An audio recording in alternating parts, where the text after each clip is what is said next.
Bagian dari kita pasti sudah tidak asing lagi dengan jamur ini, dan ini. Jamur yang dapat dikonsumsi yang dapat kita temui sehari-hari memiliki aroma dan rasa yang khas, yang berbeda-beda tergantung dengan jenis dan variannya.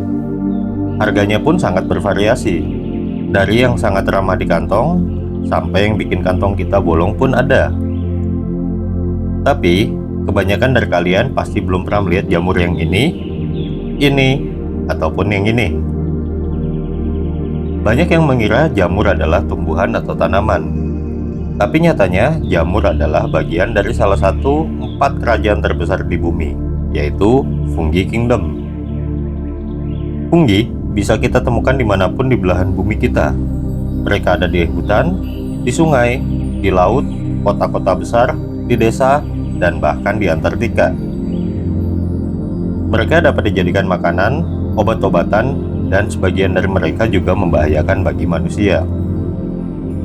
Walaupun sudah ratusan bahkan ribuan tahun yang lalu, manusia sudah mengenal fungi, tapi hanya sebagian kecil saja yang kita ketahui dari kehidupan mereka. Bentuk dan jenisnya sangat beraneka ragam. Diperkirakan ada 5 juta spesies fungi yang hidup di planet kita ini. Sering disalahartikan sebagai tumbuhan karena mereka hanya diam seperti tanaman.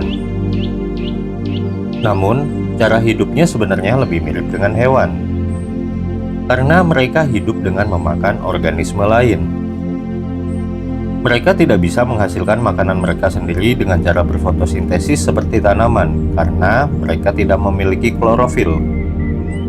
Walaupun begitu, mereka juga tidak bisa diklasifikasikan sebagai hewan, karena dalam susunan taksonomi, mereka mempunyai kerajaan mereka sendiri yang disebut dengan kerajaan fungi. Semua jamur yang kita bahas di awal video tadi merupakan sebagian kecil saja dari kerajaan fungi yang sangat besar. Jika kita berjalan-jalan di hutan yang alami pada saat musim hujan, kita mungkin dapat menemukan banyak jenis jamur dengan berbagai bentuk dan ukuran. Dari yang paling kecil yang ukurannya mungkin hanya sebesar kelingking bayi, sampai yang paling besar yang bisa mencapai ukuran lengan orang dewasa. Saat melihat lantai hutan dengan lebih teliti, kita mungkin akan dibuat takjub dengan jamur yang berwarna-warni.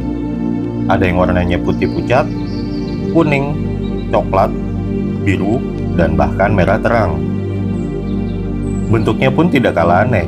Ada yang bergerombol mencuat dari tanah, berbentuk cangkir, ada yang bentuknya seperti lidah pohon, lonjong, bulat, corong, dan berbagai bentuk lain yang mungkin tidak pernah terbayangkan sebelumnya oleh kita. Biasanya, jamur dengan bentuk aneh dan warna cerah seperti ini tidak dapat dikonsumsi karena mereka beracun bagi manusia. Tetapi, banyak juga jenis dari jamur hutan yang dapat dikonsumsi oleh manusia. Bahkan sebagian dari jenis jamur ini ada yang mempunyai nilai yang sangat tinggi karena sulit untuk ditemukan dan tidak dapat dikembangbiakan. Pada musim gugur, hutan-hutan di Polandia biasanya akan dipenuhi oleh pengunjung. Mereka datang ke hutan bukan hanya untuk sekedar hiking ataupun menikmati keindahan alam. Mereka datang untuk berburu jamur hutan yang hanya tumbuh setahun sekali pada musim gugur. Mereka biasanya datang sendiri, bersama teman-teman atau bahkan bersama keluarga mereka untuk mengumpulkan berbagai jamur yang dapat dikonsumsi. Di Polandia, musim berburu jamur seperti agenda tahunan yang rutin dilakukan oleh warga sekitar sejak bertahun-tahun yang lalu. Jamur-jamur yang dikumpulkan biasanya akan dikonsumsi secara pribadi ataupun untuk dijual kembali. Jika kalian berjalan-jalan di daerah Polandia pada musim jamur ini, kalian akan menemukan banyak toko-toko kelontong yang menjual jamur liar segar ataupun yang sudah dikeringkan. Kalian bahkan dapat menemukan penjual jamur yang menjajakan dagangannya di pinggir-pinggir jalan di dekat perbatasan hutan. Selain dapat dikonsumsi dan digunakan untuk keperluan medis, jamur atau fungi mempunyai peran yang sangat penting bagi kelangsungan ekosistem hutan. Bagian utama dari fungi adalah serangkaian filamen, serat-serat halus yang membentuk apa yang disebut dengan mycelium atau mycelium, yang merupakan tubuh utama bagi fungi. Melalui bagian tubuh ini, fungi menyebar ke seluruh hutan dan memakan segala sesuatu yang dilaluinya. Entah itu pohon, daun kering, kayu mati, atau bahkan batu. Mereka makan segalanya. Mereka memakan semua itu dengan bantuan enzim yang mereka hasilkan untuk mencerna dan mengambil saripati di tempat mereka tumbuh.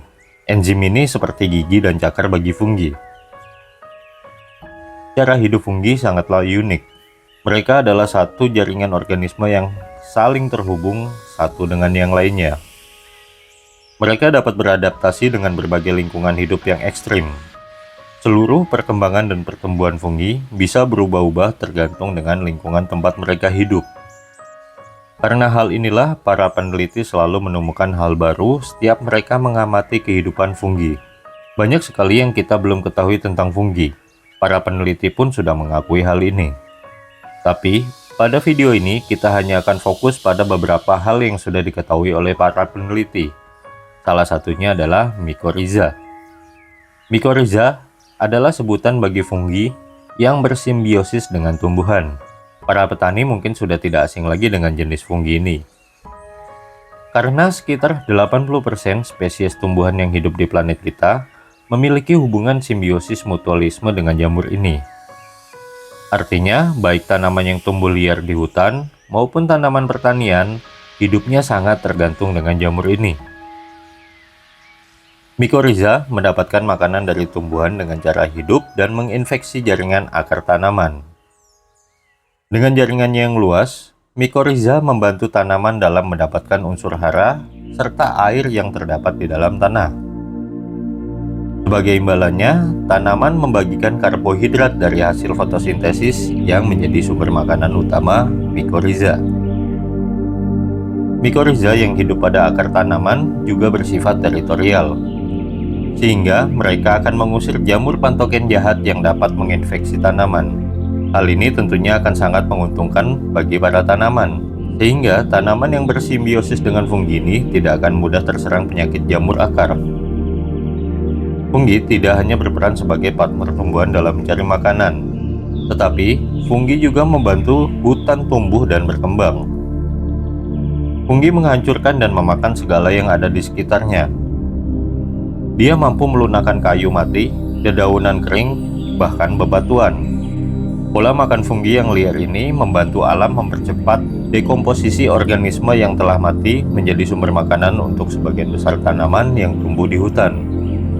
Pembabatan dan penggundulan hutan yang tidak terkontrol mengancam kelangsungan ekosistem hutan yang sangat harmonis ini. Jika fungi sudah kehilangan habitat aslinya di hutan, tidak menutup kemungkinan fungi akan mulai berpindah dan menginvasi pemukiman warga. Ini mungkin saja terjadi karena fungi mampu menyebar dengan cepat dan sangat mudah bagi fungi untuk segera beradaptasi dengan lingkungan yang baru.